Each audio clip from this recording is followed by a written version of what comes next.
QR code.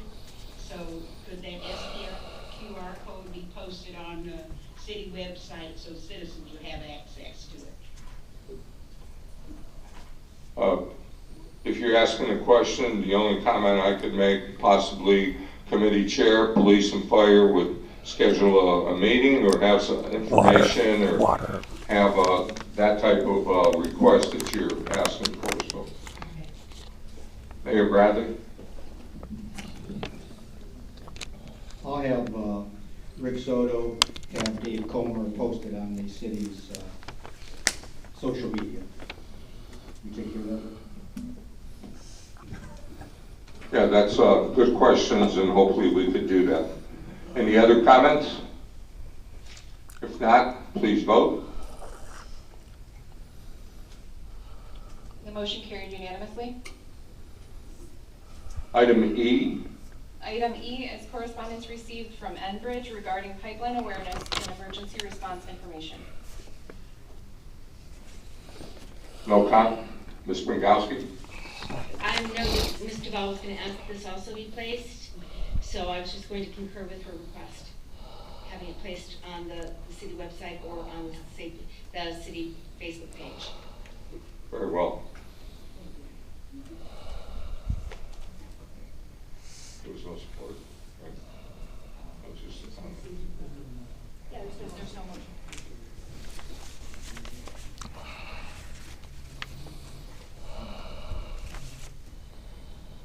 No other comments, will be just receive and file then. Item 8, public comments.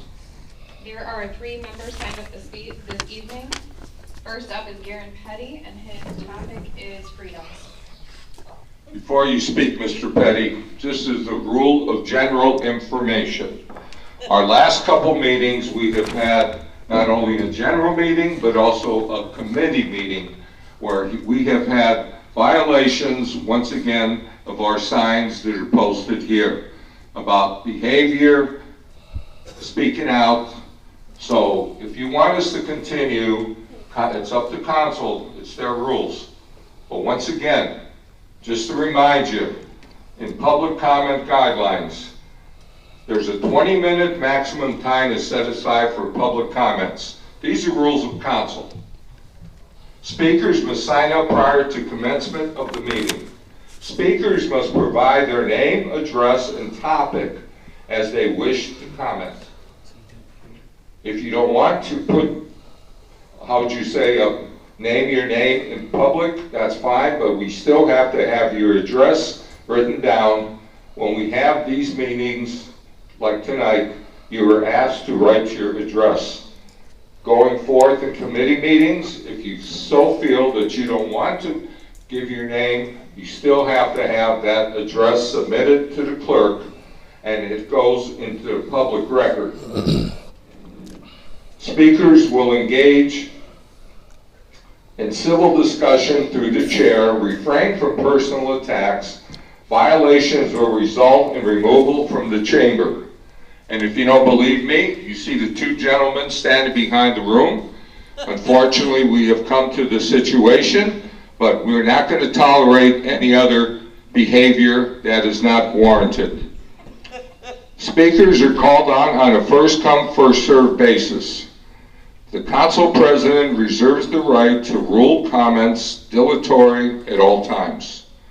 And finally, speakers are encouraged to use their time to comment or ask for clarification on agenda items, report concerns, make a suggestion or announcement of community events, and should not expect a debate or any discussion on the topic. Thank you. Mr. Petty.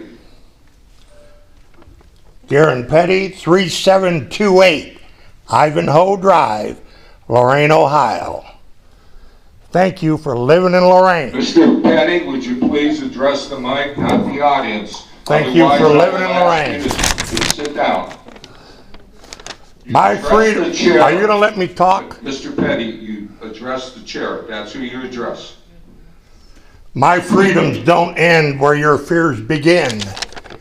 Now let me quote Justice William Brennan. We consider this case, NYTimes versus Sullivan, against the background of a profound national commitment to the principle that debate on public issues should be uninhibited, robust, and wide open, and that it may well include vehement, caustic, and sometimes unpleasantly sharp attacks on government and public officials. Justice William Brennan, 1964. Freedom is scary. Deal with it. Thank you. Next. The next member signed up to speak is Brandon West, and his topic is conversion therapy. Hi, good evening. I'm here to advocate for the ordinance to ban conversion therapy in our city. I created this ordinance by researching... Excuse me, could you please state your name and address for the yes, record? Sorry. Thank you. Water. Brandon West, 1125 West 17th Street, Lorraine, Ohio. I created this ordinance by researching and using examples from all across Ohio and then blending them together to be specific towards Lorraine. Conversion therapy has been widely discredited by medical professionals and is known to cause significant harm, including an increased risk of suicide among LGBTQ+ youth.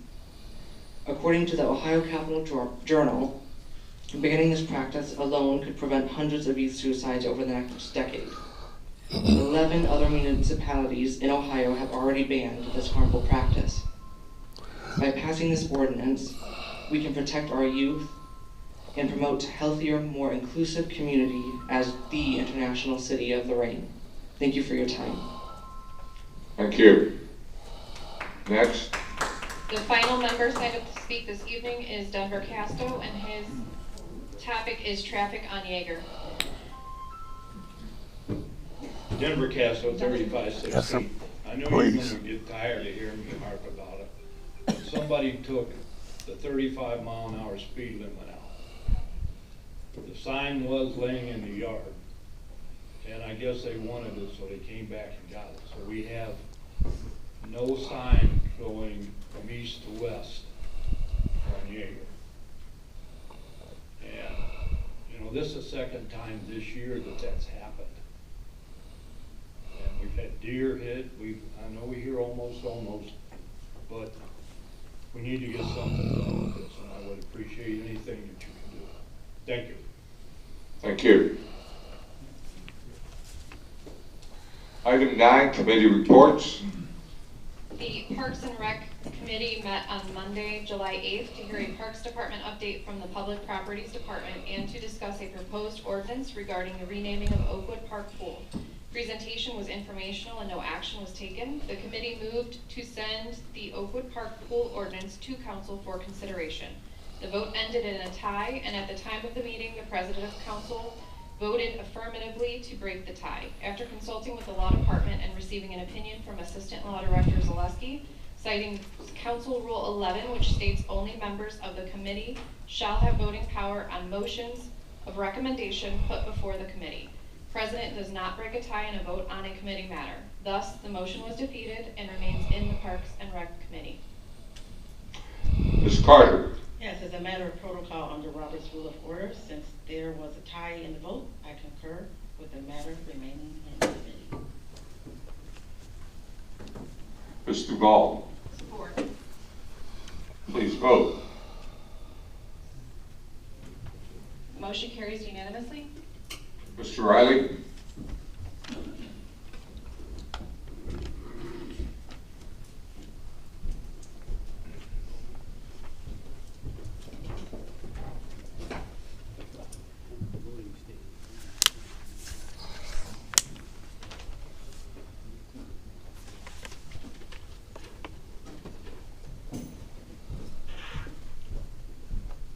Keep pointing at me.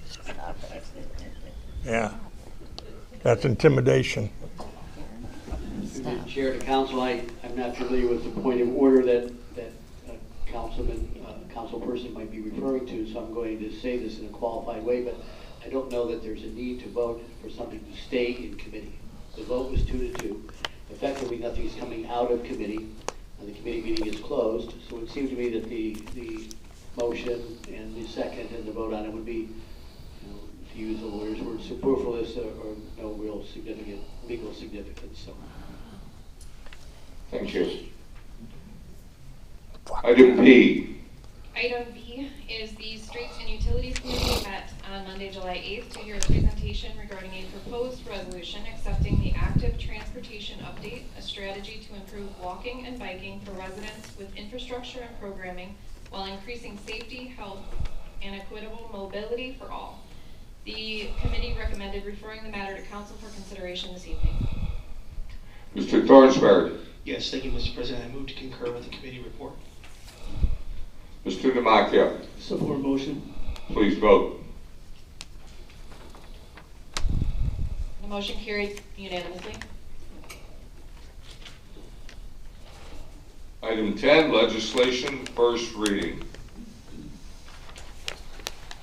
Item A is introduced by Mr. Thornsberry, a resolution amending Resolution 23-24 pursuant to ORC Section 731.03, directing the Lorain County Board of Elections to submit a ballot question to the electors of the City of Lorain, Ohio, changing the terms of members of the Legislative Authority and the President of Council from 2 to 4 years and declaring an emergency. Mr. Thornsberg. Yes, thank you, Mr. President. I move for suspension of the rules. Mr. Demakia. Support. Please vote. The motion carried unanimously. Thank you. Item B. Oh, sorry. That was suspension of the rules. Okay, any discussion, comments?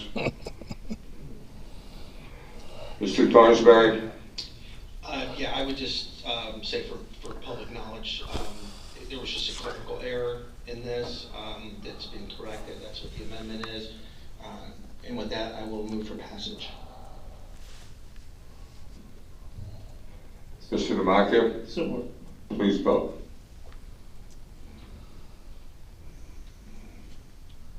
The ordinance is passed unanimously, or the resolution, I'm sorry, is passed unanimously. Thank you. Item B.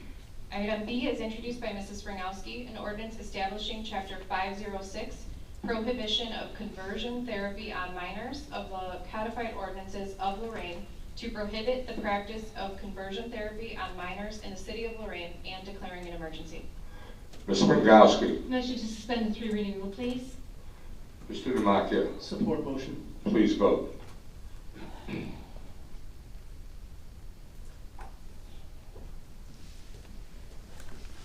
The rule was suspended with 1 dissenting vote from Ms. Carter. Any discussion? Ms. Springowski. Yes, I had a younger brother, and he died in 2006. And I remember when in 1987, he came out to my parents. And it was something that was just starting to become where young people would be comfortable in stating that they were homosexual. And he was very fortunate in the parents that he had, but a lot of his friends were not. And a lot of those friends whose parents disowned them because of their sexual preference ended up living at my parents' house, in the basement, in the attic, bedrooms. My parents would get rid of one kid and another one would be there. And some of them went through this conversion therapy, and it was nothing short of torture, where a church group or somebody would say, we can cure you of this. It's not a disease. And it is in Sean's memory, and the fact that he was one of the lucky ones that didn't have to endure this, and it was in the memory of all of those kids that have been so desperate and so despairing that they've taken their own lives that I am supporting this. Thank you. Thank you for your comments. Ms. Carter. Yes, thank you. Through the chair, I was hoping, and I know there's already a motion on the floor, that this would go to a committee meeting to further discuss, you know, the ramification and consequences behind this. I am not prepared to vote for this, and I would just think it would be I think